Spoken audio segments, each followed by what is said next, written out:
I want to welcome everyone to our study tonight, and especially thank you for all the great things you said when Cheryl posted about our anniversary today, 48 years today. So, as we go right into In the News, let me give you a little bit of what's happening in New World Order. Trust in major media drops to all-time low as outlets show bias against Israel. You think? A new Gallup poll revealed the distrust most Americans have in major media outlets, resulting in an all-time low. Nearly 40% say they don't trust the media at all. Gee, I wonder why. Gallup has been tracking Americans, and they're polling them since 1972 with their opinion about the media, and they said they've never seen numbers this high for people that don't trust the media. The media, though, is proud to support and endorse godless and woke ideologies, while they themselves are biased ministers of misinformation. In the Obama era, trust in the media began as a precipitous drop and never ever recovered because of his programs and because of what he pushed. Another reason is the growing hostility towards Christians and Jews, and of course the biblical worldview, whether the subject is Israel, abortion, sexual morality, or gender ideology. In addition to their progressive perspective and support of what the Bible considers sin and evil, the modern media have been known to be anti-Israel and even higher anti-Semites. The mainstream media has a long history of denying the truth and dismissing Palestinian violence against the Jewish people. And it was on display again as many tried dismissing Hamas and their mass murder of over 1,400 Jewish people.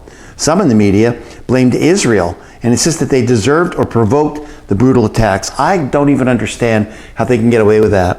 From CNN and MSNBC to the major networks, the reporting has become quite awful across the board. One anchor insisted, quote, Israel is an occupying power. That's just historically illiterate. A contributor at CNN, Adel Reja, said in 2021, the world needs a new Hitler. Matter of fact, Hillary Clinton said that about Trump just this week. It took the New York Times a week to admit that they jumped the gun and made a mistake, saying that Israel bombed a hospital and murdered civilians. Bill DeGostein writes, these three women talking about the squad, Representatives Omar and Tlaib Cortez, were also the only squad members to publicly repeat the now disproven claim that Hamas and the Al-Ahli Arab hospital in Gaza had been destroyed by an Israeli airstrike. They never took that back. It's sad, and it's rare these days, that a liberal Democrat or Marxist in power is held accountable because the media covers them like a warm, comfy blanket. Unfortunately, it's extremely difficult for a Christian or conservative to work in this industry today and report honestly. It is an unjust, unfair system when one side is practically above the law. You would never know the truth if it were not for alternative news sources, independent reporting sources, and even social media. And you may be surprised that other recent polling indicates a majority of Americans, both Democrat and Republican voters, still support Israel. The media does not represent mainstream America. The danger we're in as a nation, as a church, is that the godless left have particularly won the propaganda war. They did. A war many of us didn't even know existed, which has paved the way for much of the mayhem that we're seeing today. Let me give you another one. Talking about Israel. America's misguided plan, the two-state solution to murder Jews. Since Hamas's October 7th massacre, thousands of Palestinians from the West Bank have been taking to the streets almost on a daily basis to voice support for the Iran-backed terrorist group in the Gaza Strip. This is the same West Bank that Biden administration and many Westerners are hoping will be part of a future Palestinian state next to Israel. That's absolutely ludicrous. They think that a two-state solution would be taking off the West Bank back to 1967 borders and giving them their independence. But Hamas is in the West Bank also. It is loaded with Hamas. The pro-Hamas demonstrations show that the terrorist group is popular among the Palestinians, including those living in the West Bank. By failing to curb the pro-Hamas demonstration, the Palestinian Authority, the PA, is not only complicit in incitement to murder Jews, but also acting against its own interest by emboldening its rivals in Hamas. Hamas is a rival of the PA. Muhammad Abbas is supposed to be against Hamas, yet he's doing absolutely nothing, and he's supporting Hamas. For decades, Abbas has used every available podium, including the United Nations General Assembly, to spread messages of hate and lies against Israel. His ultimate goal has been to undermine and delegitimize Israel to a point where Israel will be completely isolated in the international arena. There's a dangerously false idea that Abbas or any of the Palestinian leaders would rein in Hamas in the West Bank. They will not rein them in. Hamas will run right over them just like they've done in Gaza. On October 29th, dozens of schoolgirls marching in Jenin, which is the West Bank, chanted, "We are the daughters of Hamas, arch-terrorist Mohammed Deif, and we want jihad, holy war. We want to die for the sake of Allah, and we want to blow up the head of the Zionists." At the other demonstrations by Hamas supporters, some of which were held not far from Abbas's office, Palestinians chanted, "Anyone who has a rifle should either shoot a Jew or give it to Hamas." Every Palestinian sees, and often admires, the Hamas-affiliated armed groups that emerged in the West Bank over the past 2 years. Last week, Blinken told a congressional hearing, at some point, what would make the most sense would be for an effective and revitalized Palestinian Authority to have governance and ultimately security responsible for Gaza. What a dope. What he's saying is, oh, we'll kick out Hamas, let Israel kick out Hamas, but then let the Palestinian Authority have rule. Well, the Palestinian Authority has not been elected by the Palestinians, nor are they any better than Hamas because they protect them. While the PA and Hamas are ostensibly at odds, so to speak, 10 days after October 7th massacre, the PA announced they would pay for the Hamas terrorists and their families $3 million from the Martyr Fund. There's really no difference. So we're seeing it and we're watching it happen. And basically, it's not a solution to put the PA in over Gaza once Hamas is taken out. Here's another one. Why the Biden administration will continue to misread the Middle East. 5 days before the Iran-backed terror group Hamas invaded and killed more than 1,400 Israelis, Biden's National Security Council advisor Jake Sullivan called the Middle East quieter than it's been in decades, trying to say that Biden did so much. Just a couple days later, all hell broke out in the Middle East. But they were proven very wrong so dramatically and rapidly that it might signal a deeper problem within the Biden administration, you think. After Hamas's October 7th terror attack on Israel, cruise missiles launched from Yemen, and they're still launching them even today, and a barrage of strikes on U.S. bases in Iraq, almost 40 of them to date, and Syria by Iran-backed militias, the inaccuracy of these statements is self-evident. One reason the Biden administration was fooled is because Hamas devoted years to pulling the wool over everyone's eyes. One of the Hamas officials said this: "We made them think that Hamas was busy with governing Gaza and that it wanted to focus on the 2.5 million Palestinians in Gaza and has abandoned its resistance altogether. But all the while, under the table, Hamas was preparing for this big attack." And so we know that it was something that Hamas was planning for a long time. In fact, the Biden administration's foreign policy blunders in the Middle East did not begin this month. In the fall of 2021, the Biden administration precipitated a disastrous withdrawal from Afghanistan that left Americans and allies stranded. They also left and gave it back to the Taliban. They also left more than $80 billion worth of U.S. military equipment, which we believe right now has been funneled into Hamas, a lot of it. The negotiations with Iran, the world's foremost state sponsor of terrorism, the Biden administration has repeatedly given them money in exchange for absolutely nothing. All the while, U.S. allies like Israel and Saudi Arabia, they keep at arm's length. The Biden administration's blind spot is what? It's religion. They don't understand that these are radical Islamists. They believe they're going to bring about the Third World War, and their imams going to come back. They are believing in an apocalyptic type of scenario. They want a war. Then Biden thinks he can deal with people who are government leaders of Iran. Iran isn't a political nation. It's a political religious nation. It's run by an Ayatollah. It's run by the confines of Islam, radical Islam. You cannot deal with that. Biden needs to get the picture. This is about religion. This isn't about politics. It's about religion. Islam has been a political religion since the time of its founder, Muhammad. Thus, the Biden administration, to misunderstand or to ignore Islam in foreign policy is to ignore what motivates the very actors it seeks to persuade, pressure, and influence. America is playing rummy in a game of Uno. In fact, a religious blind spot is not unique to the Biden administration. Commentators across the left demonstrated it upon Republican Representative Mike Johnson's election to Speaker of the House. The woke left said this guy is a religious nut, the Washington Post said. And by that, he said, I mean, subscribes to all the extreme Christian nationalist views. He's a Christian. It's not extreme, he's a Christian.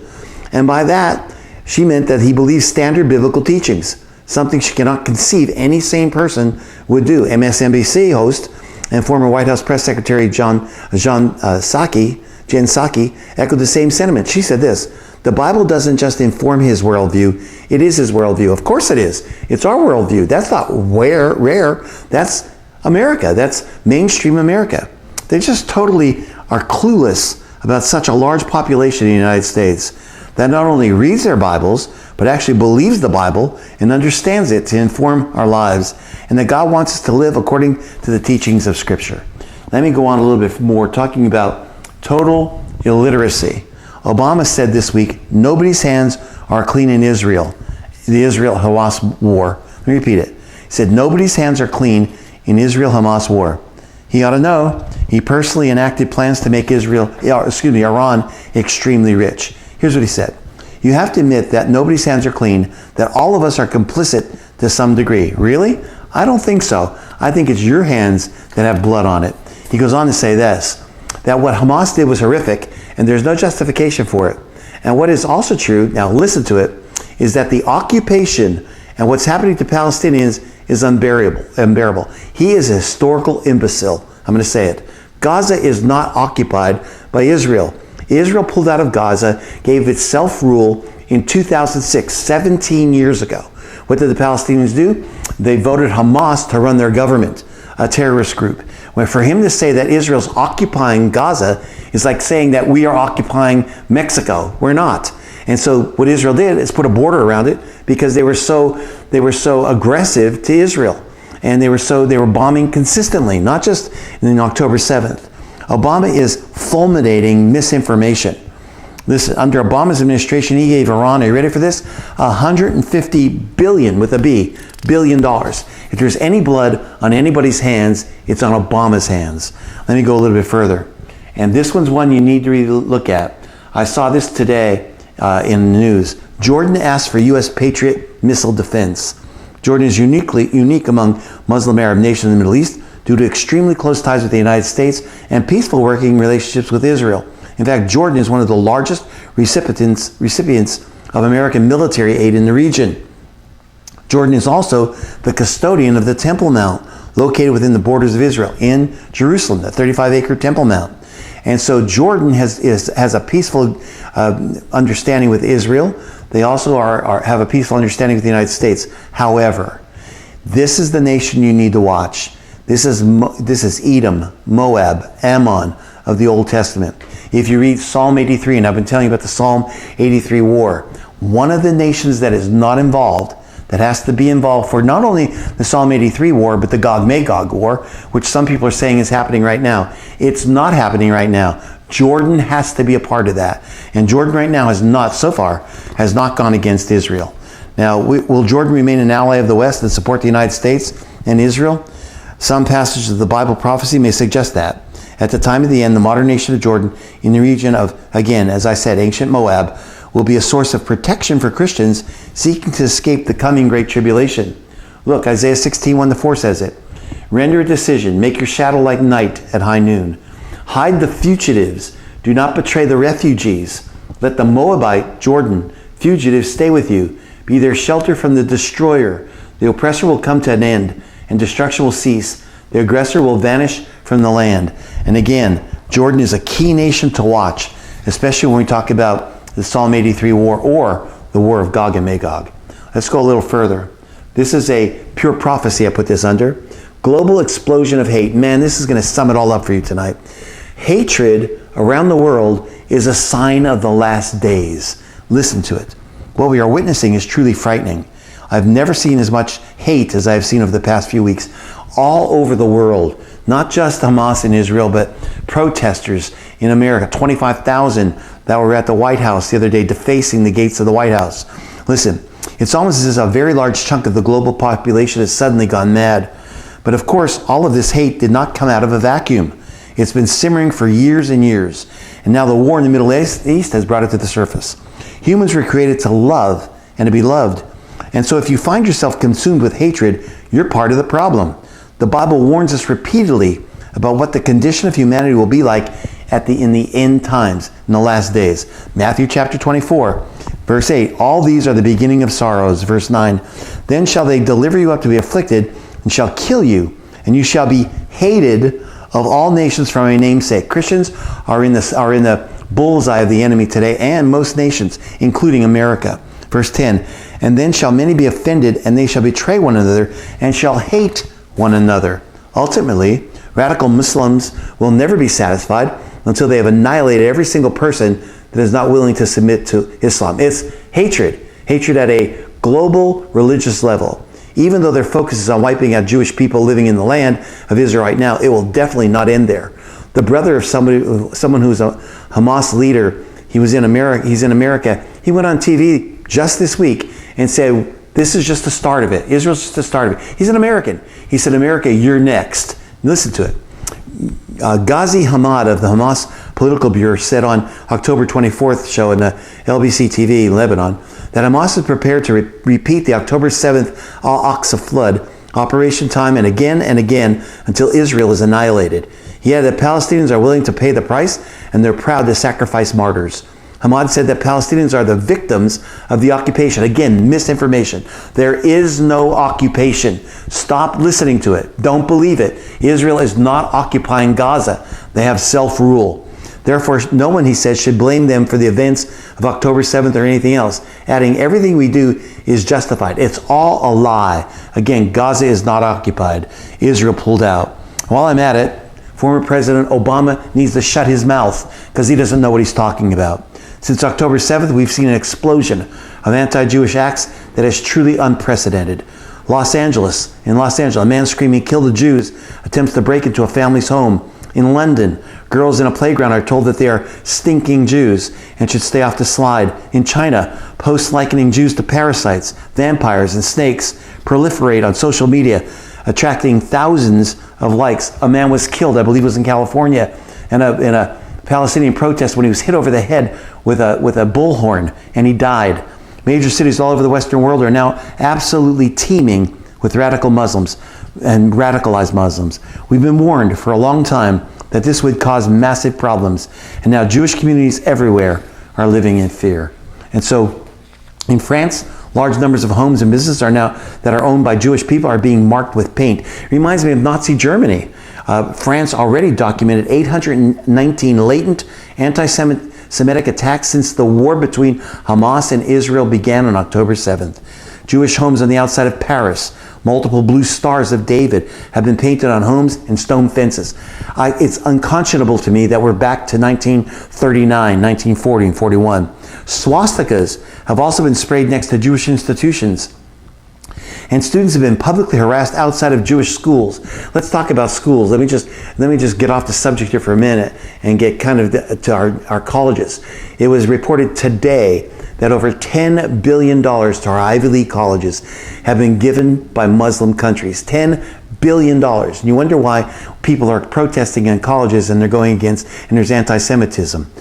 Sadly, it isn't just happening in France. Similar things are taking place in Germany, of all places. Assailants hurled 2 Molotov cocktails at a synagogue in central Berlin, and the Star of Day was found daubed on the facades of several buildings where Jews live in Berlin. There is no rational way to explain the intensity of this hatred. As the war in the Middle East really ramps up, I believe we're going to see some truly dramatic terror attacks all over the world. On Tuesday, FBI Director Christopher Wray warned members of Congress that the threat of terrorism, quote, inside the United States has reached a whole other level, saying the big players in terrorism have all renewed calls to attack America and its interests. He said the level of threats has heightened since President Biden took office. From this point forward, things are going to start getting really crazy. However, God warned us about all these things in advance. He has a plan. He's in control. So even though darkness is rapidly growing all over the world, we should never give in to fear, for the Bible says, greater is he that is in you than he that is in the world. 1 John 4:4. Let's go on a little bit further, a little bit more towards America and economy. One paycheck away from disaster for most U.S. consumers. I keep giving this to you, and it keeps getting worse and worse. Despite the fact that our politicians in Washington have been borrowing and spending trillions of dollars that we don't have, frankly, in a desperate attempt to prop up the economy, Living paycheck to paycheck has become a permanent lifestyle for most Americans. In other words, well over half of the country is literally living on the brink of financial disaster. According to a report that was just released by Lending Club, 62% of all U.S. adults were living paycheck to paycheck last month. I reported the same thing about 6 months ago. And what I said was 57% were. It's climbing every month. High inflation, higher interest rates continue to weigh on American households. For years, people like you and like me have been warning Americans not to live like this. I have. Maybe you have too. Living paycheck to paycheck remains the main financial lifestyle among U.S. consumers, the report said. When you live on the edge, even a relatively minor event like an unexpected vehicle repair can become a major crisis. A different survey found that a whopping 74% of Americans are stressed about finances. 74%. The middle class has eroded. It's gone. We have lots of billionaires. We have a lot of poor people, but the middle class is being killed. And let me tell you why we're being killed. By the IRS and the taxes you're paying and all the inflation and going to the grocery store and even in the gas.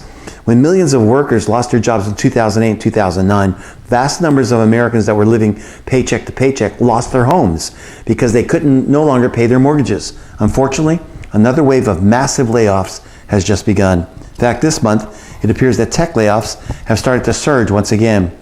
Nokia announced it was laying off 14,000 employees following a quarter that saw profits drop by 70%. And other major tech companies like Qualcomm, Qualtrics, and LinkedIn also announced significant layoffs. We have already been through some intense economic turbulence over the past few years. But I hate to tell everyone this, but great pain is on the way economically. The U.S. economy is really slowing down, and the European economy is slowing down too. Even in the best case scenario, the path ahead is going to be very rocky for the global economy. But what's going to happen if the flow of oil from the Middle East is restricted or cut off for an extended period of time? That really would be an economic nightmare for the entire world, because 33% of the world's oil, all of the world's oil, comes from the Middle East. Let me go a little bit further and give you this under religion. Calling all Christians, be a modern day Bonhoeffer. You may not know this, and maybe you don't know. As a matter of fact, they say that Generation X and Z has no knowledge of the Holocaust. Can't name one single concentration camp. Believe that the Jews started the Holocaust. It's really an illiterate generation when it comes to history. But maybe they won't know these names either. Some of you will. While Kristallnacht, if you remember that was the night of glass breaking in Germany against the Jews, signaling the beginning of the Holocaust, took place 85 years ago. The recent massacre of over 1,400 Israelis makes this horrific event even more relevant than ever. Unlike the Jews who were facing genocide in World War II, Israel is blessed with an ally, Zionist Christians. And let me stop here for a second. I heard on a news today on one of the local medias, one of the woke medias, because every now and then I'll tune in just to see the junk they're putting out. They said that Israel is conducting a genocide. That is ridiculous. Hamas is conducting a genocide. They want to kill every Jew. Israel's never said they want to kill every Islamic. They never said that. And so it's just, again, more misinformation. On November 9th, the 85th anniversary of Kristallnacht, Israel 365 is running a program to train people who love Israel on how to battle for the survival of the Jewish nation in these difficult times. The Hamas massacre in October 7 was the worst tragedy to befall the Jewish people since the Holocaust ended in 1945. Even more disturbing than the actual event, though, was the reaction of many thousands of people in America and all over Europe who took to the streets in rallies supporting Hamas, who are fomenting a genocide. A growing wave of hatred for Jews in Israel that closely resembles the Nazi rallies of pre-war Germany. You have to think that this is satanic. And tonight in our study of Jude, you're going to find out just how satanic it is. The October 7th massacre became the Kristallnacht of our era. While many Christians remained silent as the Nazis murdered 6 million Jews, Dietrich Bonhoeffer, man, you need to get his book. It's unbelievable. He was a Lutheran pastor and he was opposed to the Nazis right off the bat, and their final solution as a religious imperative, was very vocal about it. Bonhoeffer was persecuted for his vocal opposition to the Nazis and was hung by piano wire in April of 1945, 2 months before Germany surrendered and 1 month before the end of the Holocaust. Here's what you don't know. Hajj al-Amin Husseini, the Mufti of Jerusalem before World War II, and the founder of the Palestinian nationalism, allied with the Nazis with the intention of bringing the Holocaust to the Middle East, and many Palestinians volunteered to fight in the German army. I'm sure you didn't know that. But they wanted the Jews wiped out of the Middle East too. Al-Husseini, and that's even before Israel became a nation, 3 years before. Al-Husseini visited Hitler in Germany, a Palestinian, head of the Palestinians, during war, and may have visited Auschwitz at the height of its operation, requesting that Hitler complete the genocide of the Jews in order to prevent them from moving into Israel. He also advocated for the Germans to establish death camps in Palestine. This is an age-old genocide. It's also well documented that Husseini requested and received from Hitler a promise not to permit Jews fleeing Europe to arrive in Palestine, a plan that was being initiated by the English and American governments. This undoubtedly led to many Jews being unable to flee and dying in Nazi death camps. Wow. Once again, though, Jews are faced with genocidal maniacism. Christians today are faced with the decision: will you remain silent, as so many did after Kristallnacht, or will you stand with the Jews out of Christian belief, like Dietrich Bonhoeffer did? I, for one, am. That's why I'm saying what I'm saying around the world. This broadcast goes around the world, 82 countries. And believe me, I get negative comments all the time, and I don't care. Israel 365 calls upon all churches and Christians to mark the 85th anniversary of Kristallnacht and to stand together with Israel in their hour of need. That is in the news for tonight, and it's sobering, and I know that. But tonight I really